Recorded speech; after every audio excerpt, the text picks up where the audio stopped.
Hello दोस्तों, आज हम बात करेंगे जाग्राफी को कैसे पढ़ा जाएगा। पहले हम आपको बता दें कि जाग्राफी जिनके फादर हिकेटियस थे, और जो सर्वप्रथम मतलब बोला जाता है जो व्यवस्थित तरीके से इनका एक प्लेटफॉर्म पे इनको लाना, तो इनका पूरा श्रेय यूनान को जाता है, रोम वाले को जाता है। ठीक है, इन्होंने इस फील्ड में सबसे पहले अपना अहम भूमिका निभाया था। तो ठीक, आज हम लोग स्टार्ट करेंगे जाग्राफी का एक एक पॉइंट। तो आइए सबसे पहले हम लोग देखते हैं, ये एक स्टार है। ठीक है, तो स्टार कैसे बनता है, कैसे उसकी मृत्यु होती है। तो सबसे पहले आप एक बात समझिएगा कि हमारा जो स्पेस है उसमें ऐसा माना जाता है कि ऐसा अनुमान लगाया गया है कि 100 अरब से भी ज़्यादा आकाश गंगाएं हैं। ठीक है, आकाश गंगा।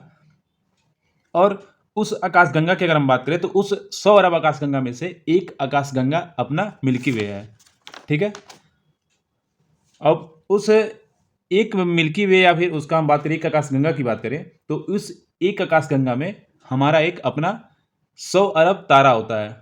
ठीक है, अब इमेजिन करिएगा कि 100 अरब आकाश गंगा, और उस 100 अरब आकाश गंगा में से एक हम अगर आकाश गंगा लाएं तो उसमें 100 अरब तारा होगा।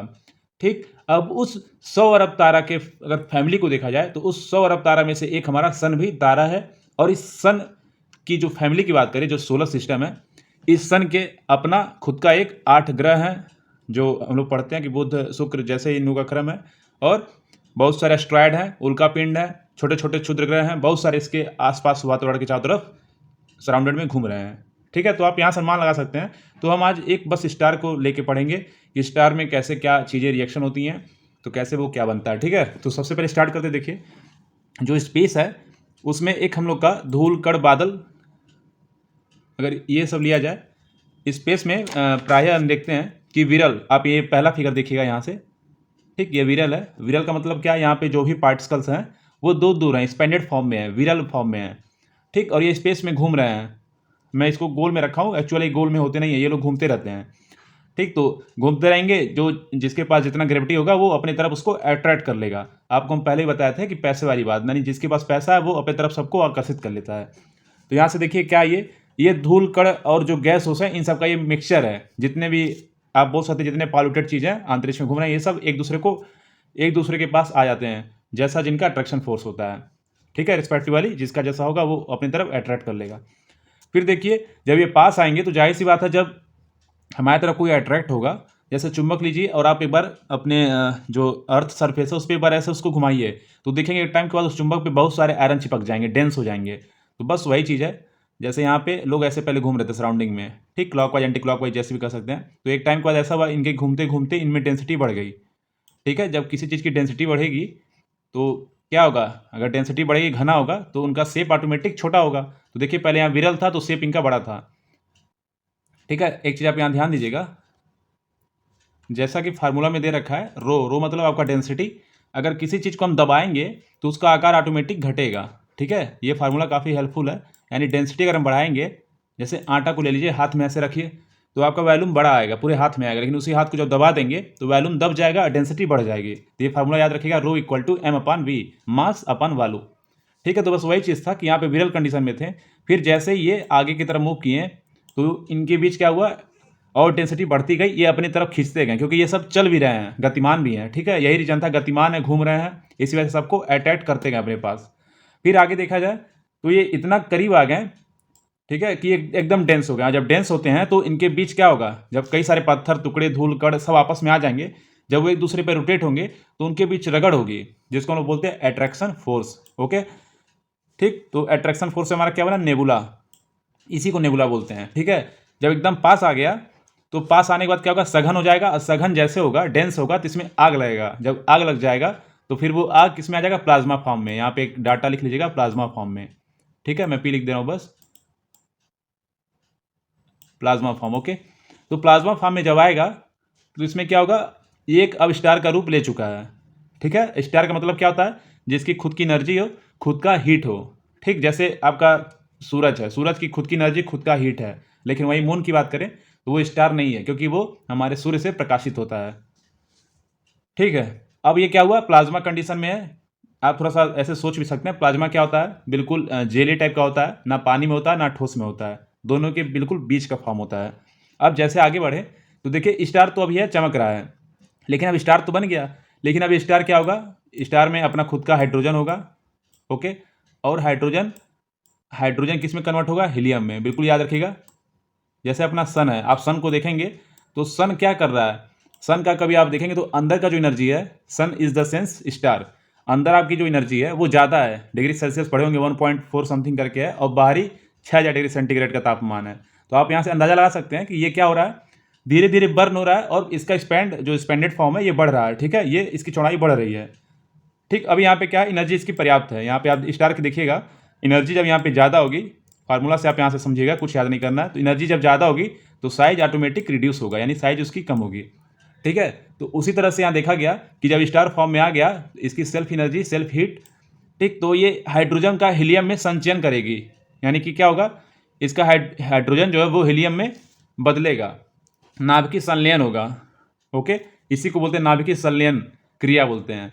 हाइड्रोजन हीलियम में चेंज हो रहा है, तो चेंज होगा तो स्टार हमें लाइट देगी, क्योंकि यहाँ पे संलयन की क्रिया परस्पर बनी है, कंटिन्यूसली चल रहा है। ठीक, तो हमें लाइट दे रही है, लेकिन ये भी तो अनुमान लगाते हैं कि कब तक लाइट देगी, यानी एक टाइम आएगा कि हाइड्रोजन इसका पूरा खत्म हो जाएगा और हीलियम में टोटली कन्वर्ट कर देगी। ठीक, फिर यहाँ देखिए, जब एनर्जी एक टाइम के बाद खत्म होगी, फिर यहीं पे हम बात करें, एनर्जी जब खत्म हो जाएगी तो फिर यहाँ पे क्या होगा, इसका जो शेप है बढ़ जाएगा। ठीक, ये फार्मूला बहुत बेसिक है, बहुत ज़्यादा सपोर्ट मिलता है ज्योग्राफी पढ़ने में। तो यहाँ पे हम देखेंगे कि जब ये लाल दानों का रूप ले लेगी, रेड जाइंट, तब ये क्या होगा, इसकी पूरी जो एनर्जी है वो वहाँ पे खत्म हो जाएगी, और ये लाल होकर खूब बड़ा चमकने लगेगा। चमकेगा नहीं, एट द सेंस मतलब बड़ा हो जाएगा, इसकी साइज बड़ी हो जाएगी, एनर्जी खत्म हो जाएगा। जब एनर्जी खत्म हो जाएगा तो इसका कोई लाइट वाइट नहीं रह जाएगा। ठीक, तो फिर ये जो आपका ये स्टार है, जो सन है, ठीक, तो फिर इसका दो प्रोसेस के द्वारा इसको गुजरना पड़ेगा। अब उस पर हम लोग जो आगे चल के चर्चा करते हैं। देखिए यहाँ पे एक स्पेशल उसका अलग कैटेगरी से बनाया गया है। ये आपका कौन सा, लाल दानव।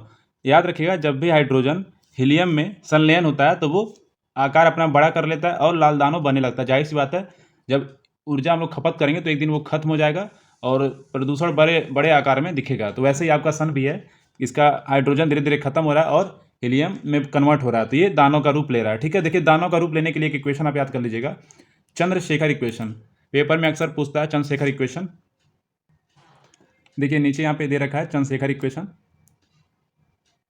अब हम आपको बताते हैं कि कैसे किसी स्टार का लाइफ जो है वो खत्म होता है, ये कैसे निर्धारित हुआ। तो चंद्रशेखर ने अपना एक इक्वेशन दिया कि मास ऑफ सन, यानी कि जो सन का द्रव्यमान है सूरज का या फिर उस स्टार का, उसका 1.44 से कम है तो वो इस पे चला जाएगा, वाइट जाइंट यानी कि श्वेत दामन, और अगर बड़ा है इस 1.44 से तो वो बिग गेंट, जिसको बड़ा तारा या फिर बिग स्टार बोलते हैं। ठीक है, ये ब्लैक जाइंट यानी कि काला बनेगा। अब यहाँ से समझिएगा, अगर कोई स्टार अपना 95% तक का एनर्जी खो देता है तो उसमें अगर 5% भी एनर्जी है तो वो श्वेत दामन के रूप में कहलाएगा। जो आप आसमान में देखते होंगे तारे टिमटिमाते हैं फिर बुझ जाएंगे, यानी उनमें जान रहती है, उन्हीं को जियास में तारा या फिर श्वेत, उनको दामन बोलते हैं, वामन। ओके, तो यहाँ से याद रख लीजिएगा 95% है और 1.44 से कम है तो वो वाइट जाइंट बनेंगे। और कोई स्टार अगर अपना हाइड्रोजन पूरा हीलियम में बदल दिया, पूरी एनर्जी उसकी खत्म हो गई, 100% खत्म हो गई, वो काला बन जाएगा। काला का एट द सेंस उसकी एनर्जी खत्म हो जाएगी, वो तारा चमकना बंद कर देगा। ठीक है, और 1.44 से उसका जो सन का द्रव्यमान है उस स्टार का उससे अधिक होगा तो वो इस वाले पाथ पे चलेगा, किस पे, ब्लैक जाइंट पे। तो उस पर देखिए 4 मतलब प्रोसेस होते हैं। ये जो सुपरनोवा हम लोग बोलते हैं, यानी कि अभिनव तारा। अभिनव तारा को कब बनता है पूछेगा पेपर में, तो आप सीधे बोलेंगे कि जो चंद्रशेखर इक्वेशन 1.44 से उसका जो वेट या ये मास है वो अधिक होना चाहिए। तो देखिए 4 वो कंडीशन फॉलो करेगा, पल्सर, न्यूट्रॉन, पल्सर, क्वेसर, क्वेसर का स्पेलिंग देख लीजिएगा एक बार, और ब्लैक होल। ठीक है, अब यहाँ देखिए कि इन 4 को उनको फॉलो करना पड़ेगा। तो चारों के बारे में हम डिस्कस कर लेते हैं एक बार। देखिए इसमें न्यूट्रॉन में क्या है कि उसमें कोई चेंजिंग नहीं होगा, ठीक, जैसे था वैसा पड़ा रहेगा। हो सकता है वो पल्सर या क्वेसर, ये 2 ऐसे हैं जिनकी घूर्णन बहुत तेज होती है, यहाँ से याद कर लीजिएगा ऐसे, या फिर वो काला बन के खूब घूमेंगे, ऐसा जो अंतरिक्ष है ऐसे ऐसे घूमते रहेंगे ऐसे ऐसे, यानी इनकी चक्कर खूब एकदम जोरदार वाली होगी, बिल्कुल घूमते रहेंगे हाई स्पीड से। ठीक है, और या फिर वो ब्लैक होल बन जाएंगे। ब्लैक होल नाम क्यों पड़ा, क्योंकि इसमें जो सन की किरणें होती हैं वो भी नहीं भेद पाती हैं, वो भी यहाँ पे जाके खत्म हो जाती हैं, यानी उसको आर पार कर नहीं पाती हैं, इसी वजह से इसको हम लोग ब्लैक होल बोलते हैं। ठीक है, अब ब्लैक होल में क्या है, इसकी डेंसिटी ज़्यादा होती है, ग्रेविटी ज़्यादा होता है, और लाइट क्या करता है, कंज्यूम कर लेता है। तो इसी कारण इन सब पे इनको ब्लैक होल बुलाता है। तो मैक्सिमम जो स्टार होते हैं ब्लैक होल बन जाते हैं। और जैसे ये काला हो जाएगा, ये अब क्या होगा, काला में मूव कर जाएगा। अब ये जब ब्लैक जाइंट बनेगा तो काला बन जाएगा, फिर ये इस स्टार की यहीं पे डेथ हो जाती है। और डेथ होने का सेंस ये नहीं है कि ये फिर जिंदा नहीं होगा। अब ये डेथ हो गया तो अंतरिक्ष में फिर ये घूमने रहेगा टुकड़ा, मतलब मरा टुकड़ा ऐसे घूमेगा अंतरिक्ष में। फिर वो क्या करेगा, उसका जो मलबा होगा, जो कचरा होगा, स्पेस में घूमता रहेगा। इसीलिए लोग स्पेस को बोलते हैं सुरक्षित रखे, क्योंकि बहुत सारे सैटेलाइट हैं जो स्पेस में घूम रहे हैं, कुछ खराब हो गए, कुछ पॉल्यूटेड हो गए हैं, तो वो एक मलबा बन के स्पेस में घूमेगा। और उसके बाद ये हमारे मतलब जैसे सन ही है, सन माना था कि 2.5 या 5 अरब के बाद ये भी खत्म हो जाएगा। तो इनसे नुकसान हमें ज़्यादा नहीं होता, लेकिन दिक्कत ये है कि जब सन जैसे हमसे तो कई गुना बड़ा है, तो ये मलबा जब अंतरिक्ष में घूमेगा, जब ये इसकी मृत्यु हो जाएगी, यानी इसकी तरह कई सारे स्टार होंगे, तो वो और ग्रहों के लिए घातक होते हैं। जैसे इनके टकराने से फिर दिक्कत आएंगी, और फिर जब ये मलबा बन के घूमेंगे, किसी से टकराएंगे या फिर और किसी से टकरा रहे हैं, छोटे छोटे हो जाएंगे, फिर यही सब आपस में मिलके फिर एक क्या बनाएंगे वहाँ से, फिर आपका स्टार्टिंग वाला पैटर्न चलेगा, विरल धूल कण गैस वो सब मिलके फिर एक बनाएंगे सघन नेबुला बनाएंगे, फिर नेबुला से स्टार बनेगा, और स्टार से फिर आपका एनर्जी खत्म होगी, फिर इसी रूट पे क्या करेंगे, फॉलो करेंगे। 95 से कम एनर्जी, फिर व्हाइट जाइंट, 100 है तो ब्लैक जाइंट, फिर 100 के लिए इनको न्यूट्रॉन पल्सर क्वेसर ब्लैक होल, ये इस पर फॉलो करेंगे। जिसका जैसा होगा वो फॉलो करेगा, अदरवाइज वो काला बन के ब्लैक होल में चला जाएगा। ठीक, फिर वो घूमते रहेंगे। तो ये हम लोग का एक साइकिल है, ये चलता रहता है। याद रखिएगा, पल्सर और क्वेसर की स्पीड तगड़ी होती है, और न्यूट्रॉन में कुछ नहीं होगा, जैसे हैं वैसे पड़े रहेंगे। और ब्लैक होल में क्या है कि ये भी अंदर की तरफ समाती रहती है, इनकी खुद की डेंसिटी होगी, ग्रेविटी होगी। अब ब्लैक होल आपको पता ही है बाकी। ठीक है, और आगे बढ़ते हैं थोड़ा सा। देखिए अगला जो हम लोग का टॉपिक होगा, इसी के आगे होगा ब्रह्मांड और मिल्की वे और मंदाकिनी, कुछ इस तरह पढ़ेंगे। और बाकी कौन से साइंटिस्ट क्या बोले उनके बारे में डिस्कस करेंगे। अभी देखिए यहाँ पे क्या है, इसमें क्वेश्चन जो हम लोग पढ़ाए हैं उसमें क्या क्या उठ सकता है, देखिए ध्यान से। पूछेगा कि सबसे गति से चलने वाले तारे कौन से हैं, तो आप बोलेंगे पल्सर और कोहेसर। ठीक है, सबसे स्पीड से। फिर पूछेगा हाई डेंसिटी कहाँ पाई जाती है, तो ब्लैक होल में। याद कर लीजिएगा, हाई डेंसिटी हाई वेट। ठीक है, फिर पूछेगा सन और स्टार, सन भी तो एक स्टार ही है, लेकिन हम सन और स्टार बोल दे रहे हैं। सन और स्टार में जो फ्यूल होता है वो किस फॉर्म में होता है, तो आपको हमेशा बताना है प्लाज्मा, यानी जेली फॉर्म में होता है, प्लाज्मा फॉर्म में, ये याद रखिएगा। और इनकी एनर्जी जो सन हमें लाइट देता है वो किस फॉर्म में, यानी कि हाइड्रोजन का हीलियम में संचयन होता है, तो वहाँ से वो आप कर ले जाएंगे। और देखिए एक क्वेश्चन इसमें और है कि जो स्टार का कलर होता है उसके बारे में थोड़ा सा डिस्कस कर लें। बाकी एक पॉइंट आपको और बता दें कि जो आपका सुपरनोवा है, पूछता कि विस्फोटक तारा कौन होता है, विस्फोटक तारा, तो आप बोलेंगे सुपरनोवा। और सुपरनोवा बनने के लिए उनको चंद्रशेखर इक्वेशन का 1.44 सन का उससे अधिक होना चाहिए। और उस सुपरनोवा जब बनेगा तो 4 इक्वेशन फॉलो करेगा, जैसा वो उसके अकॉर्डिंग होगा वैसा उस पर वो रूल ला करेगा। अदरवाइज वो लास्ट में ब्लैक होल बन के आसमान में घूमेगा, और उससे भी बहुत सारी दिक्कतें होती हैं। ठीक, और फिर ये चीज़ ध्यान रखिएगा, फिर से वो जो मलबा होगा फिर से वो सघन होगा, फिर से एक नेबुला बनेगा, फिर से स्टार बनेगा, फिर स्टार की मृत्यु होगी, यानी ये साइकिल चलती रहती है। ठीक है, थोड़ा सा अब हम लोग कलर के बारे में पढ़ लेते हैं।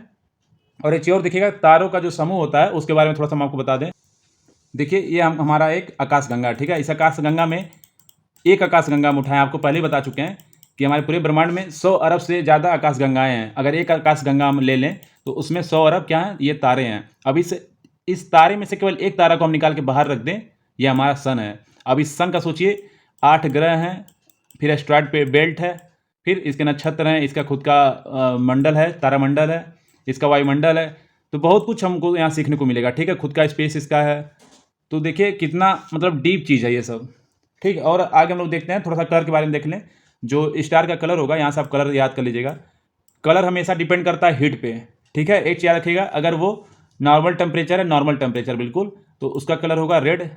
इसको आप डाटा कहीं फीड कर लीजिएगा। नॉर्मल अगर टेम्परेचर है, बिल्कुल नॉर्मल टेम्परेचर। और देखिए नॉर्मल और हाई की बात करेंगे तो आप अपना मत जोड़िएगा। नॉर्मल अंतरिक्ष का बहुत बड़ा होता है और उसका हाई हमसे लाख गुना ज़्यादा होता है।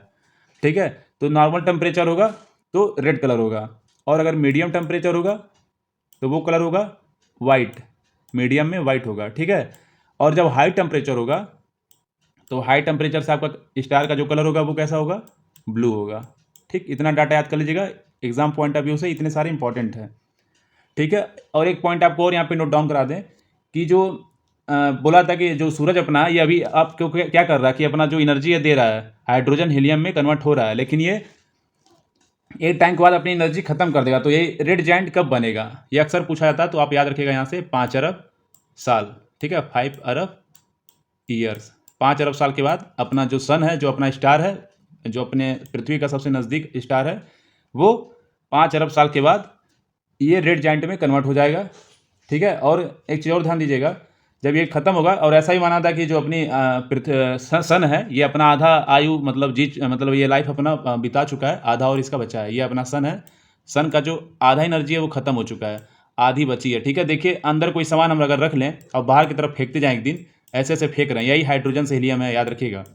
जब ऐसे ऐसे हम फेंकते जाएंगे, जैसे यहाँ पे देखिए वहाँ दिख नहीं रहा था, जैसे हम कोई सामान अंदर रखे हैं, खूब सारा मेरे पास सामान है, खूब सारा पैसा ही है, अगर हम बाहर फेंकते जा रहे हैं ऐसे, ठीक है, हाइड्रोजन को पैसा ही समझ लीजिए। जब हम फेंकते जाएंगे तो टाइम के बाद क्या होगा, मेरे पास एनर्जी बिल्कुल खत्म हो जाएगी और हम लूट जाएंगे, लेकिन हमारा जो पैसा होगा वो हर क्षेत्र में बढ़ जाएगा, तो हमारा आकार यहाँ से बड़ा हो गया। ठीक है, पैसा तो हमारा बढ़ रहा है, पैसा हमारा एक्सपेंड हो रहा है, लेकिन हम यहाँ लूट रहे हैं, यानी अंदर की तरफ खत्म हो रहे हैं। ठीक, फिर यही सब पैसा मिलके फिर एक बार फिर से हमको बना देंगे, तो बिल्कुल ये साइकिल की तरह है, इसी तरह चलता रहता है। हाइड्रोजन से हीलियम, प्लाज्मा फॉर्म में, कलर भी आपको पता है, ज़्यादा कलर तो ब्लू, कम कलर तो क्या होगा हमारा लाल, और जो नॉर्मल है वो वाइट, और नॉर्मल हम लोग देखते ही आ रहे हैं, और जो मीडियम है वो वाइट कलर होगा। सुपरनोवा कोई पूछेगा क्या है तो हमेशा बताइएगा 1.44 से अधिक है तो सुपरनोवा बनेगा, और 1.44 चंद्रशेखर का इक्वेशन है, तो उससे अगर कम बनेगा तो वाइट जाइंट यानी श्वेत दामन बनेगा। जो तारे टिम टिम आपको आसमान में चमकते रहते हैं वही सब श्वेत दामन होते हैं। ठीक है, और फिर तारों के समूह को आकाशगंगा कहते हैं। एक आकाशगंगा में 100 अरब तारे होते हैं, और उसी एक तारे का हम सन का वो पूरा एनालिसिस करते हैं, पढ़ते हैं। ठीक है, तो यहाँ पे हम लोग का टॉपिक खत्म होता है, फिर आगे हम लोग शुरू करेंगे अपना मिल्की वे, सन का स्पीड, इन सबको एक दूसरे वीडियो में देखेंगे। आई होप ये आपको समझ में आया होगा, और इसका क्वेश्चन आंसर हम लोग अभी प्रैक्टिस सेट के माध्यम से करा दिया जाएगा।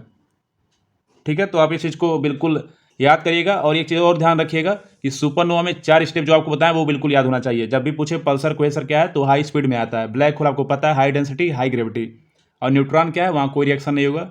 ठीक, और जीवाश्म आपको बता दिए ब्लैक दामन या वामन जो भी बोलते हैं उसको, वाइट वामन, ठीक है, श्वेत वामन बन के आसमान में चमकेगा, और ब्लैक आसमान में बिल्कुल खत्म हो जाएगा, उसका चमक खत्म हो जाएगी, लेकिन उससे बहुत खतरा हमको रहता है। जैसे अपना सन ही है, सन को 5 अरब साल बाद अगर ऐसे आसमान में घूमेगा वायुमंडल में, सॉरी अंतरिक्ष में, तो वो हमारे और सब ग्रहों के लिए दिक्कत बन सकता है। ठीक है, तो ये एक आपका ओवरऑल व्यू था, इसको 1-2 बार देखिएगा, बाकी हम इसका MCQ जल्द ही दूसरे वीडियो में लगाएंगे। ठीक है, तब तक दूसरा लेक्चर के लिए आप लोग वेट करिएगा, बाकी आज का लेक्चर यहीं पे ख़त्म होता है।